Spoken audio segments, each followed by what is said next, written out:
Você já teve um professor militante? Sabe o que é um professor militante? É o professor que pega o espaço da sala de aula e a audiência cativa dos alunos para vender aquela ideia de mundo perfeito que ele acredita. Não importa qual seja a ideologia. Ele usa o espaço que ele devia estar ensinando a disciplina para ensinar como ele acha que as pessoas devem agir no mundo.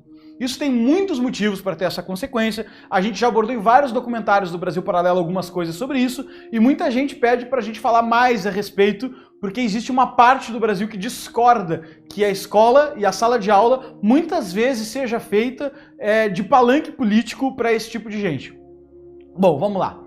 Eu não estou aqui para discordar que existem professores bons, que existem professores que nos abrem caminho para o conhecimento, que se dedicam à sua profissão e que querem o melhor para os alunos. Óbvio que existe, porque seria um absurdo generalizar toda a classe de professores em ideologia ou militância. O que acontece é que, seja ativamente ou inativamente, por que existe militância dentro da sala de aula? Primeiro porque há décadas e décadas é formado nas gerações, nas escolas, nas universidades, nos pós, nos mestrados, professores que têm suas teses orientadas por uma camada granchista da sociedade. Ou seja, eles só aprovam teses, só orientam teses, principalmente aqueles professores que são mais gabaritados no CAPES, que é o sistema de ensino, de qualificação dos professores nos pós-graduados. Eles só orientam teses cujas quais eles concordam ou corroboram. E dentro dessa lógica que o movimento da esquerda tomou nos anos 60 e 70, eles se tornaram maioria. Qualquer um dos dois lados poderia ser maioria, qualquer ideologia poderia ter utilizado a escola para fazer maioria. Os nazistas fizeram isso de forma muito mais, de uma ruptura muito mais cruel, é verdade, de forma muito mais violenta, mas por isso que essa forma de fazer, de conquistar uma hegemonia cultural, ela é muito mais eficaz. Porque ela não precisa usar da violência, ela usa da audiência cativa e daquela colaboração inconsciente que muitas vezes alguns professores fazem, seja por replicar teses, matérias e livros que desconhecem no contexto da ciência política, por uma falta de eficiência do sistema educacional brasileiro e de conhecimento sobre o tema, e a gente tem um outro lado que é o que a gente quer falar, que é aquele que não é inconsciente, que é um processo ativo, um agente consciente da militância e da propaganda política que está fazendo na escola. Para não falar em termos gerais, eu gostaria de contar um pouco qual foi o meu primeiro professor militante. O meu primeiro professor militante, acho que foi na 4ª série. Eu estava na 4ª série, eu não entendia nada de política, acho que nem tenho certeza se eu sabia o que era voto. E eu me lembro vagamente de um episódio em que a minha mãe foi na escola brigar, reclamar, não me lembro bem qual era o contexto, com a diretoria, que a professora de geografia estava fazendo militância dentro da sala de aula. Por quê? Não sei bem, não lembro o contexto, não lembro o tema. Eu lembro da frase da minha mãe dizendo: ela fica fazendo propaganda do PT dentro de sala de aula. Foi a primeira vez que eu travei contato com esse tipo de coisa, mas nunca dei muita bola, tanto que não fixei na memória o que era exatamente que tinha acontecido. Essa mesma professora tem um outro episódio que eu me fixei na memória, que é uma mentira que ela contou, que ela disse: no tempo de vocês, quando eu estava estudando, no tempo de infância e tudo mais, eu não tinha caderno, caneta, que nem vocês têm hoje em dia. Nós tínhamos que escrever num barro de cera. E aí todo dia a gente escrevia num barro de cera e colocava o barro de cera no fogão para limpar, para derreter e limpar aquilo que a gente tinha escrito, e no outro dia a gente escrevia de novo e não tinha como guardar a matéria. Eu sei que essa história parece totalmente absurda, mas isso eu lembro dela contar. E eu cheguei em casa, ainda na 4ª série, de forma muito burra, e contei pra minha família. Eu falei assim: olha, nem sabe o que a minha professora contou hoje, que não existia caderno, não existia caneta, eles faziam num barro, não sei o que, não sei o que. A minha mãe diz: não, isso é mentira. Não, onde é que essa mulher nasceu? Como é que pode um negócio desse não guardar a matéria, né? Nem a Grécia, nem Roma fazia isso. Então, foi uma das primeiras vezes que eu percebi que existia um processo de quebra de confiança entre aquele que estava ali para me passar o conhecimento e até então eu estava adquirindo tudo confiando 100% no que eles me falavam. Tem um episódio muito mais marcante, que eu já tinha consciência política, alguma consciência política muito baixa, mas consciência política que eu digo é dizer, já sabia que tinha voto, que existia deputado, essas coisas, né? Já estava estudando história. Que foi na 8ª série. A professora Daisy, se estiver me vendo, obrigado Daisy, ela passou um filme em sala de aula chamado O Que é Isso, Companheiro? Um filme do Fernando Gabeira, que contava a história do movimento revolucionário 8 de outubro. Eu até comentei um pouco sobre isso na entrevista que nós demos para o Pânico na Jovem Pan esses tempos. A história do filme era basicamente a história do movimento revolucionário e do sequestro do embaixador americano Charles Elbrick, que veio ao Brasil, e eles sequestraram para pedir a leitura de um texto do Manifesto Revolucionário nos jornais e também a soltura de vários guerrilheiros terroristas na época do regime militar, entre eles o Zé Dirceu, que foi primeiro-ministro do governo Lula e protagonizou, era conhecido como primeiro-ministro, o príncipe do governo, protagonizou o escândalo de Mensalão e foi condenado à cadeia, está preso, mas mesmo assim lança livre e viaja pelo Brasil aí. Então ali foi um momento de claramente ela colocar um filme que reforçava o papel do movimento revolucionário e que tinha como atores aqueles personagens que eu via toda terça-feira nos normais. Eu tinha esse hábito de ver TV, não tinha outra coisa para assistir, e a gente assistia os normais na Rede Globo. E aí tinha lá o Fernando Guimarães, acho que é o nome dele, não lembro bem, e eles ficavam lá fazendo piada, eu gostava de assistir o programa. E aí eu cheguei na aula e vi um filme protagonizado pelo mesmo casal que protagonizava os normais, me contando uma versão da história que colocava os guerrilheiros e os terroristas que assaltavam um banco, que sequestraram o embaixador, inclusive mostra tudo isso no filme, como heróis pela democracia. Não era era como se fosse só ter uma ditadura de um lado e do outro lado apenas luta pela democracia, quando na verdade existia uma ditadura de um lado e um terrorismo de outro que até precedia a instauração dessa ditadura, né? E muitos colocam que foi talvez o despertar que fez a intervenção militar. Isso foi muito forte na minha vida, na percepção, porque eu não lembro de ter compartilhado aquele filme com ninguém, eu não lembro de ter contado isso em casa, mas eu acreditei em toda a narrativa e até deixei me emocionar por uma cena famosa que eles estão assaltando um banco e o Fernando Guimarães sobe numa mesa, o cara que fazia os normais lá, e dá um tiro pra cima e fala: atenção, isso não é um assalto, isso aqui é uma expropriação bancária desse sistema cruel e sanguinário, queremos dar ao povo. Tinha aquela coisa arquetípica do Robin Hood e eu achei interessante aquela ideia, gostei do filme, fiquei com ele dentro do meu repertório de ideias e deixei seguir, isso era na aula de História, 8ª série de ensino fundamental. Eu não me lembro de dessa vez, não teve minha mãe para defender porque ela não soube que aquilo aconteceu. Então se na primeira vez eu, por ser criança, contei em casa, já na 8ª série não aconteceu nada e eu fiquei com aquele repertório na cabeça. Um pouco mais adiante, no ensino médio, a minha professora de literatura novamente travou um pouco de militância em sala de aula, tá? Ela trouxe alguns textos, alguns artigos, eu não lembro bem do que era, mas eu lembro que era para protagonizar um debate, eu não me lembro que artigo era, porque o que me marcou foi o debate que se seguiu, que era um debate sobre os injustiçados pelo sistema capitalista. Ela não usava a palavra capitalista diretamente, ela apresentou o sistema como capitalista e disse a frase eu nunca vou me esquecer, aqueles que os mais ricos fazem pobres.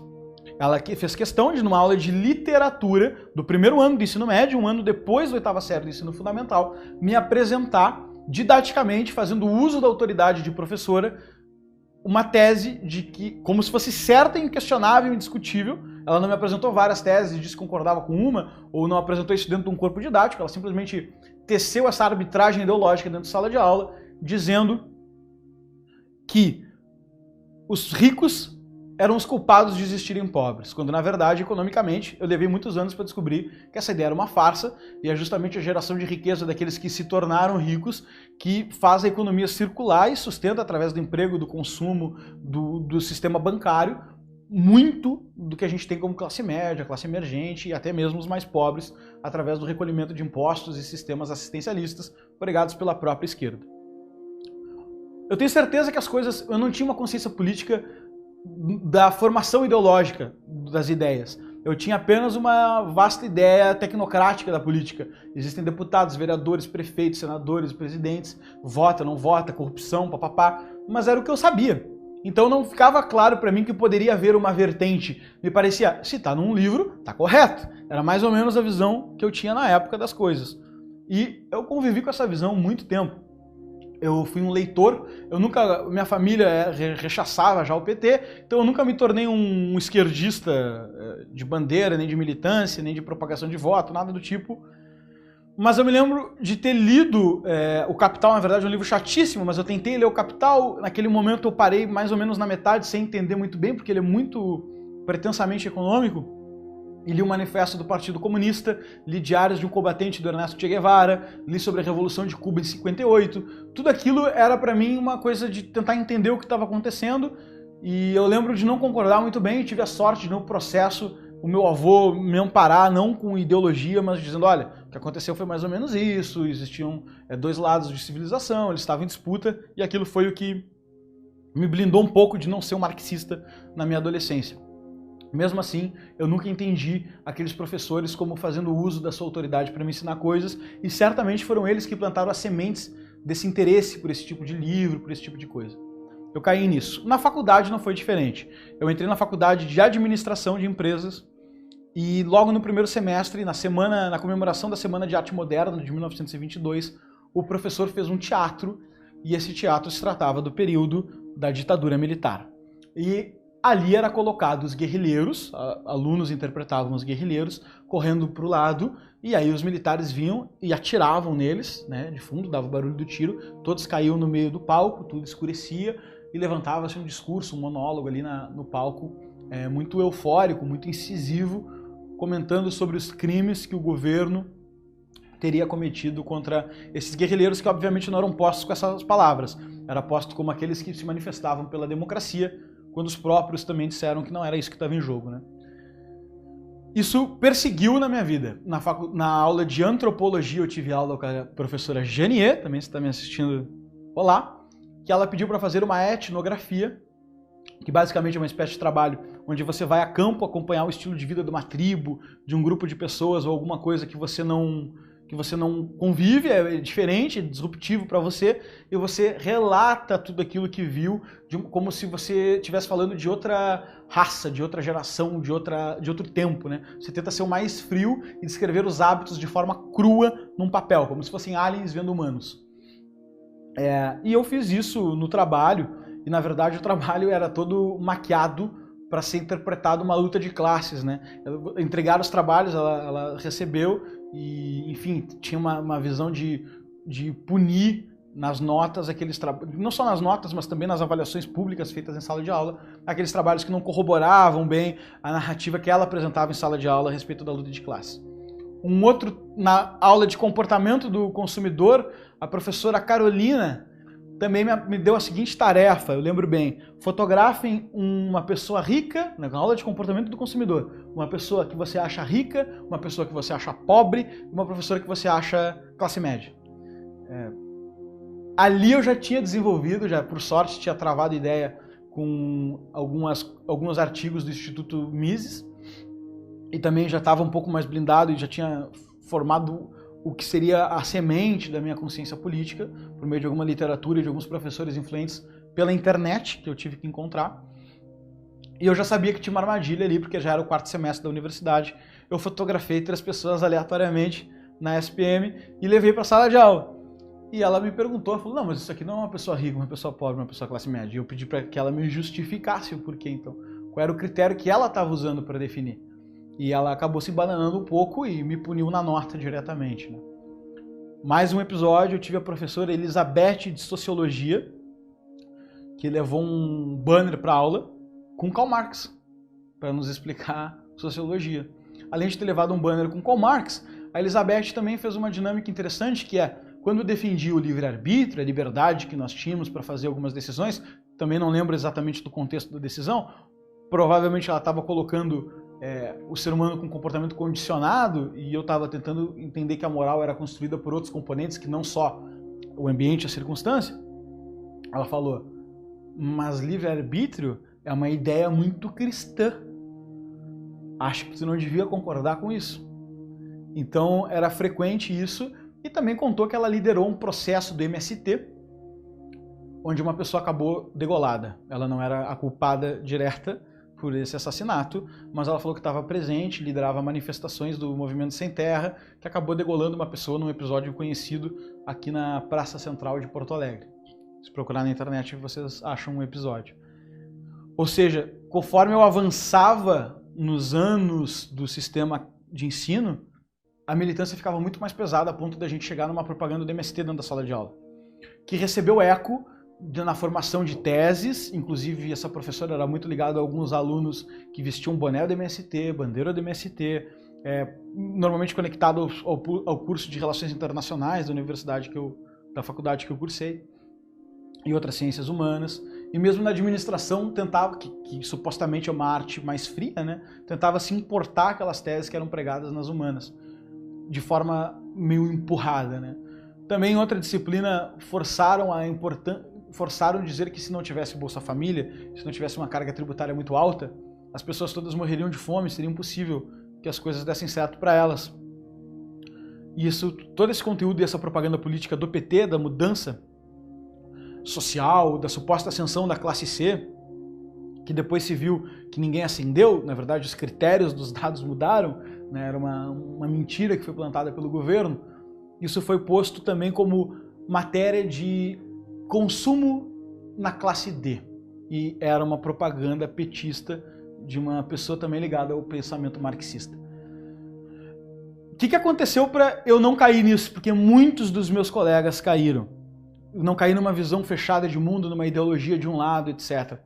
Aconteceu que eu tive a oportunidade incrível de encontrar professores importantes na minha trajetória na internet e anteriormente ter tido uma família que por sorte me instruiu a ver os dois lados da história e uma mãe que não deixou que na quarta série já plantassem ideias partidárias na minha cabeça.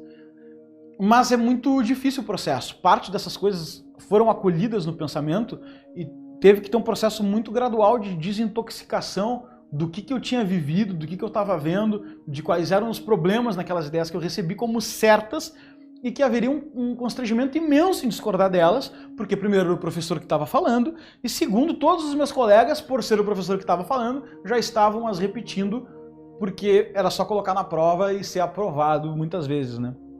Houveram outros tantos casos menores, talvez até maiores, mas os que a minha memória aqui privilegiaram nesse momento foi esses. E eu sei que isso acontece com muito mais frequência. Com frequência os alunos aqui do Brasil Paralelo mandam os depoimentos, as imagens, os vídeos do que acontece em sala de aula.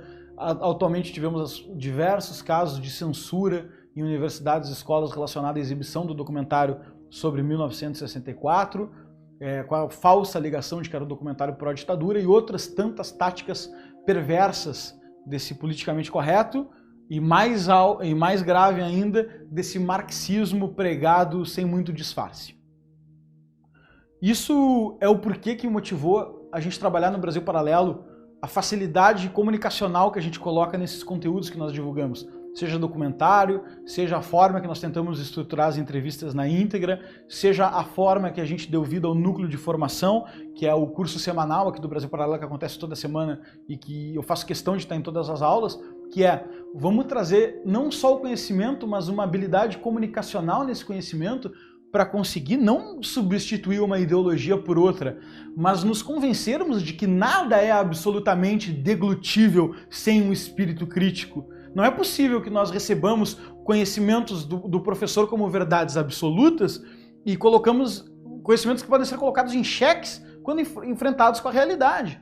E isso é talvez a coisa mais importante que o Brasil Paralelo tem para entregar. Esse status de questionar e trazer à tona não outras narrativas apenas, mas outros fatos que foram escondidos para privilegiar lados políticos. Isso é uma coisa que eu vejo com a nossa missão, eu vejo como a nossa visão também, é isso que nós queremos entregar para todos os brasileiros e o motivo da gente existir é poder dar mais Brasil a todos os brasileiros e poder dar o poder do conhecimento para todas as pessoas. Se nós conseguíssemos entregar isso, certamente estaríamos fazendo o nosso papel aqui, construindo uma sociedade mais harmônica. Certamente não estaríamos nesse momento de polarização se não houvesse tido um excesso, no nosso caso, das ideologias de esquerda, na hegemonia cultural, nos meios acadêmicos, na universidade, etc, etc. Então, eu recomendo que, estou trazendo meu depoimento aqui de forma muito a desabafar o porquê de nós termos tido essas percepções e da minha parte nessa história, como é que eu construí essa visão de mundo que hoje a gente defende aqui no Brasil Paralelo, que basicamente é a visão da verdade, da busca pela verdade. A verdade é uma meta inalcançável, mas sempre a ser perseguida de forma ferrenha, da liberdade, acreditar que todos são cercados de 360 graus para se fazer o que se precisa e o que se quer, e mesmo que as circunstâncias imponham determinadas preferências, o indivíduo continua sendo livre para deflagrar essas circunstâncias e agir da forma que a sua consciência lhe impõe, que o seu espírito, que a sua moral lhe impõe. Então, verdade, liberdade, meritocracia são valores que pautam a nossa visão de mundo. muito mais do que às vezes se coloca, né? Esquerda, direita, isso não está em xeque. Quem participa das aulas do Núcleo V, não é disso que se trata a nossa educação, não é disso que se trata o modelo que nós defendemos. E se vocês tiverem a oportunidade de...